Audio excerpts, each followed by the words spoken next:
नमस्कार, मैं हूं आपके साथ राखी लांबा और आप देख रहे हैं न्यूज एक्सप्रेस। तो बाड़मेर जैसलमेर सीट राजस्थान की हॉट सीट। इस सीट पर कुछ ऐसा हुआ जिससे सभी हैरान हो गए। खबर मिली कि रविंद्र सिंह भाटी 26 साल का वो युवा जो सुर्खियों में बना हुआ था, जो शिव विधानसभा सीट से निर्दलीय विधायक चुना गया था, जिसकी जनसभाओं में भारी भरकम भीड़ देखी जा रही थी, रविंद्र सिंह भाटी हार गए और कांग्रेस के उम्मीदवार राम चौधरी जो है जीत गए, जबकि बीजेपी के कैलाश चौधरी तीसरे नंबर पर रहे। यह बीजेपी के लिए दुख भरी खबर है, यह रविंद्र सिंह भाटी के समर्थकों के लिए भी दुख भरी खबर है, लेकिन ये कांग्रेस के लिए बहुत अच्छी खबर है। ये एक ऐसी हॉट सीट थी जिस पर सभी की नजरें थी। रविंद्र सिंह भाटी की वजह से भी इस सीट पर सभी की नजरें गई, जब उन्होंने निर्दलीय होकर विधानसभा का चुनाव लड़ा था और बंपर वोटों के साथ उन्होंने जीत हासिल की थी। जब उन्होंने लोकसभा चुनाव लड़ने का ऐलान किया तो सभी ने इस बात का समर्थन करते हुए ये कहा कि अब बाड़मेर जैसलमेर की आवाज को दिल्ली में उठाने के लिए रविंद्र सिंह भाटी पूरे तरीके से तैयार है।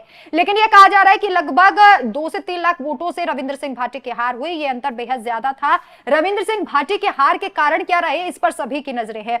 तो यह कहा जा रहा है कि रविंद्र सिंह भाटी के हार के कई कारण हैं। खबरें हैं कि बीजेपी से जिस तरीके से उनकी नजदीकियां होने लगी थी, हालांकि कभी खुलकर यह बात सामने नहीं आई कि वो बीजेपी के साथ है, लेकिन बीजेपी की बी टीम होने के उन पर अक्सर आरोप लगते रहे। जब राजस्थान तक से एक रिपोर्टर उनके घर पहुंचा था तो उनके घर पर प्रधानमंत्री नरेंद्र मोदी की किताब भी पाई गई। ऐसे तमाम संकेत, भजन लाल शर्मा से उन्होंने मुलाकात की और विधानसभा चुनाव जीतने के बाद यह कहा जा रहा था कि रविंद्र सिंह भाटी और बीजेपी के बीच नजदीकियां बढ़ती चली गई। हो सकता है कि जनता इस बात से खफा हो, क्योंकि जनता यह चाहती थी कि बीजेपी से अलग रहकर ही रविंद्र सिंह भाटी काम करे, और इस वजह से कुछ लोगों ने अपना वोट जो है वो कांग्रेस को ट्रांसफर कर दिया हो। इसके अलावा लोकसभा चुनाव और विधानसभा चुनाव के मुद्दे बहुत अलग अलग होते हैं। यह भी कहा जा रहा है कि रविंद्र सिंह भाटी शायद उन मुद्दों को उतनी तेजी से नहीं पकड़ पाए और इस वजह से रविंद्र सिंह भाटी को हार का सामना करना पड़ा और उम्मीदवार राम जीत गए। यह भी कहा जा रहा है कि उम्मीदवार राम जो है वो काफी अनुभवी थे और उनका राजनीति में अनुभव रविंद्र सिंह भाटी से कहीं ज्यादा है। एक सांसद होने के लिए अनुभव भी बेहद जरूरी होता है। हो सकता है इस वजह से भी उम्मीदवार राम बेनीवाल पर ज्यादा भरोसा लोगों ने जताया है। लेकिन ये जितना रविंद्र सिंह भाटी के लिए झटका साबित हुआ है, उतना ही बीजेपी के लिए भी झटका है। कैसे, वो भी आपको बता देते हैं विस्तार से। दरअसल अगर रविंद्र सिंह भाटी इस सीट से जीत जाते तो बीजेपी को यह उम्मीद रहती कि रविंद्र सिंह भाटी को वो अपने पाले में ले लेगी और बीजेपी की जीत उस सीट पर मानी जाएगी, लेकिन ऐसा नहीं हुआ।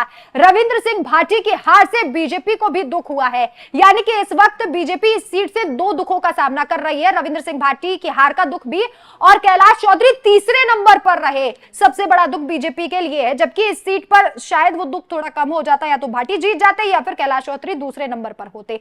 लेकिन अब बीजेपी को मंथन करने की जरूरत है, रविंद्र सिंह भाटी को भी सोचने की जरूरत है। रविंद्र सिंह भाटी के जो समर्थक हैं वो काफी निराश हैं इस बात से कि रविंद्र सिंह भाटी की इतनी बड़ी हार आखिर कैसे हुई। लेकिन आपकी नजरिए में क्या कारण हो सकते हैं, अपनी राय हमें कमेंट कर जरूर बताएं। नमस्कार।